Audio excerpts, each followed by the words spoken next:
A couple out for a walk in the woods discovered a terrible sight. In a small hole covered in twigs and leaves lay the body of a young girl. There was literally no sign of life left on her. 30 stab wounds.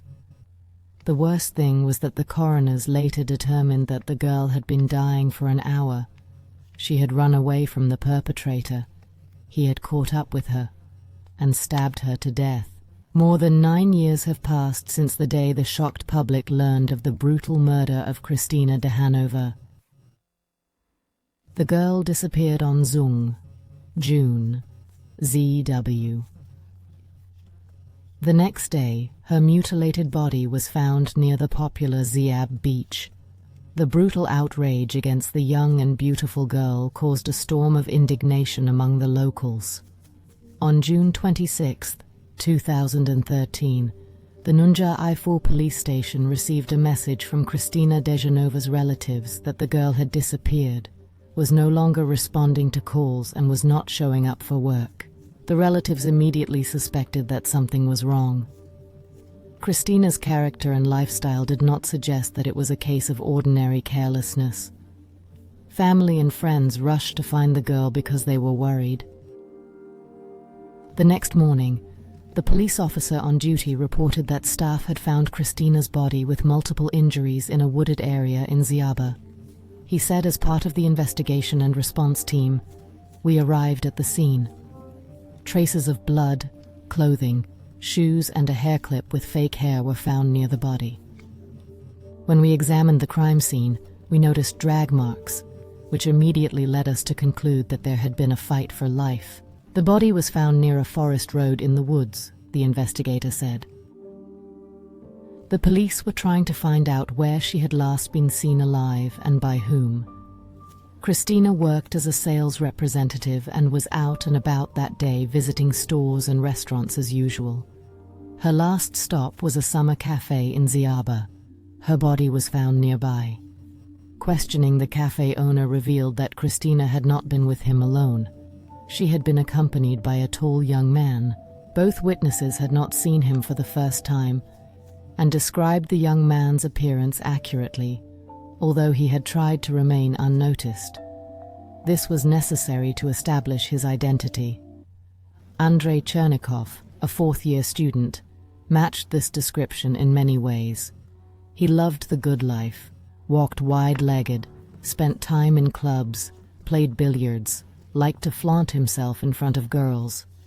His handsome, greasy face made him look like an enviable gentleman, but the student spent his money too quickly. Andrei's parents divorced. At 19, he lived in his own apartment, and his father, a businessman, regularly sent his son money. If it hadn't been for the gambling and the parties in the clubs, the boy could have lived without denying himself anything. Every now and then he had to borrow money. As he was not used to curbing his appetites, Andrei owed almost everyone he knew considerable sums that summer. When Chernikov asked one of his friends, Yevgeny, for money again, he arranged an internship for him as a salesman in a drinks wholesaler so that he could start earning money. On June 25, Chernikov went to work for the first time. His tasks were very simple. On the very first day, he was assigned to the experienced sales representative Christina Dechanova and spent the whole day walking around the sales outlets with her. The next day, he went with another, then a third, and so on. Unfortunately for him, Christina mentioned in a telephone conversation that she was taking a large sum of money, more than 100,000 rubles, from a certain store. Chernikov, who was in debt, immediately thought about how he could steal the money.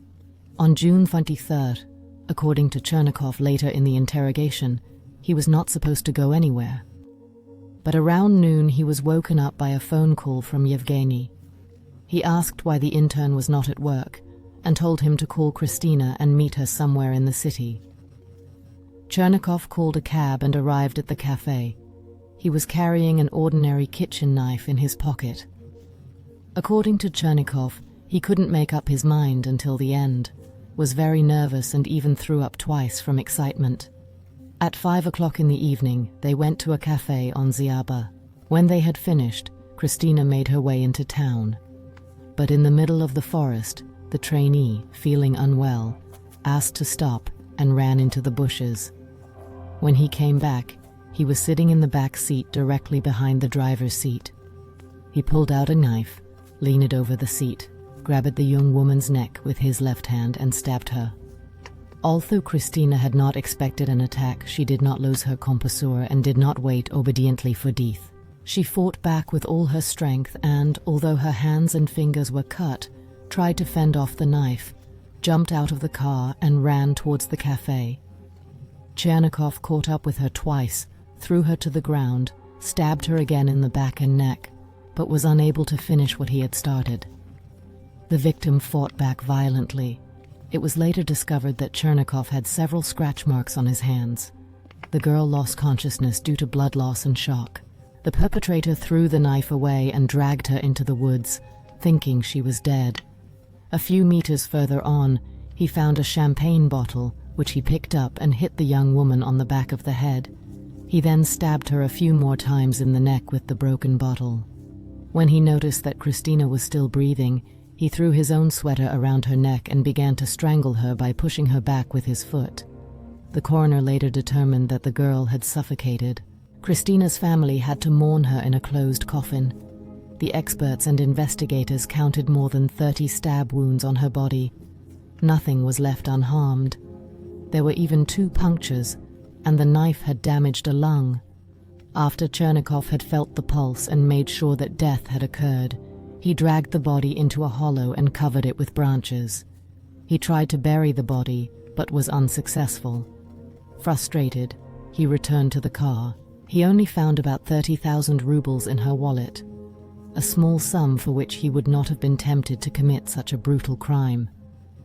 The investigators later found out that Christina had asked a colleague to collect the money for her on another day. He took Christina's phone and called his friend to ask him to pick up the money. During the conversation, he lied that his cell phone was out of order and that he had to use someone else's cell phone. When the friend arrived, cash and went to a friend's house. At home, Chernikov washed himself, changed his clothes, put the bloody things in a bag, and suddenly realized that he had left the victim's wallet with the money in Yevgeny's car. He started calling his friend, writing him messages and persuading him not to go to the police because friends don't do that. Yevgeny brought him the forgotten things. Chernikov flew out of the car window to an inconspicuous spot. The investigators had to search several thousand square meters at the side of the road until they found the cell phone. Chernikov did not move a single step away from his friend, who had become a dangerous witness for fear of being exposed. They drove through the city until almost midnight, then went into the garage. The whole time, Chernikov persuaded his friend not to give up on him. He even gave him back part of the debt with the banknotes he had found in the murdered girl's wallet, so that he would not be angry with him. Yevgeny refused because he didn't want to accept money that had been obtained through a crime, but Chernikov said that the origin made no difference and put a bundle in the glove compartment. The money was later seized by the investigators. Yevgeny wanted to drive to a car competition in Krasnoyarsk that morning. He had been preparing his car for months, had invested a lot of money and did not want his plan to fail. Despite Chernikov's pleas, he was not prepared to give him a lift. At the murderer's request, he took him to the victim's car and drove off. The perpetrator drove the Toyota back to his garage. As Chernikov testified during the interrogation, he planned to drive Christina's car to a deserted place and burn it there.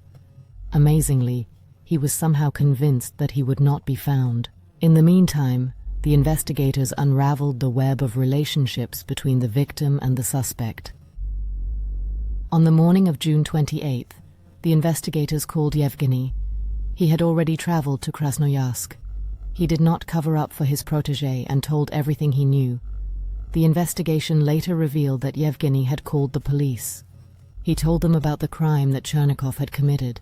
When asked why he had not handed the murderer over to the police immediately, the young man replied that he had wanted to clarify everything first, and also feared for his life, as he did not know what else to expect from him.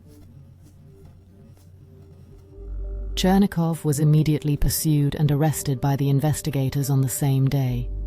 The suspect would not even deny it and described all the details of the crime in detail.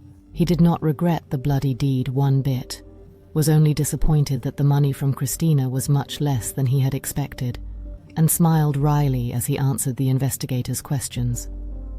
Even later, the young monster showed no signs of remorse.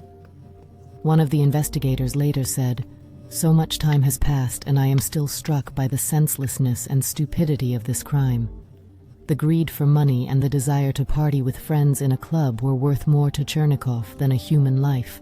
The biggest difficulty in our case is communicating with the relatives of the victims. The families and friends of the victims always feel that we are not doing enough, that the punishment is too lenient. Of course, you can understand them. The loss of a loved one leads to the desire to punish the perpetrator as harshly as possible. But neither the investigation nor the court can go beyond the penal code," the investigator said. Normally, friends and relatives of criminals do not believe until the very end that they have committed a particularly serious crime. But the news that his son had killed a girl did not provoke any protest from Chernikov's father. He took little interest in the trial, even though he could afford to hire a good lawyer. However, Chernikov was not given a public defender either. The father seemed to realize that his son had blood on his hands. The classmates who were questioned also spoke very coldly about Chernikov. They said he was arrogant, egotistical, and rude. When Chernikov's apartment was searched, the keys to the missing car were found, and blood-soaked sneakers were found in his bathroom. The police officers who came to search found and examined Christina's car. The experts seized biological material and took fingerprints. All traces pointed to Chernikov. He left behind a wealth of evidence that was enough for the investigators to prove his guilt in court. In such cases, there is no concept of sufficient evidence. It can be painstakingly collected for all eternity. Witnesses can be questioned, expert opinions can be drawn up, and so on. It all depends on the investigators and their diligence. Another point is that the authorities severely restrict the time frame for investigations. There is a lot to do and there is little staff, so time is getting shorter and shorter. Chernikov was accused of committing a murder and a robbery for selfish motives. During the trial, he refused to confess and even tried to incriminate his friend Yevgeny by claiming that he had taken the girl's life. Yet the investigators had more than enough evidence against Chernikov. Yevgeny's alibi was also thoroughly confirmed by the investigators. At the end of March this year, the Irkutsk Regional Court failed to reach a verdict. Andrei Chernikov was sentenced to 17 years in prison, which he must serve in a strictly regulated colony. He was also ordered to pay the victims' relatives 2 million rubles in compensation for the immaterial damage. Chernikov tried to appeal against the verdict, but was unsuccessful.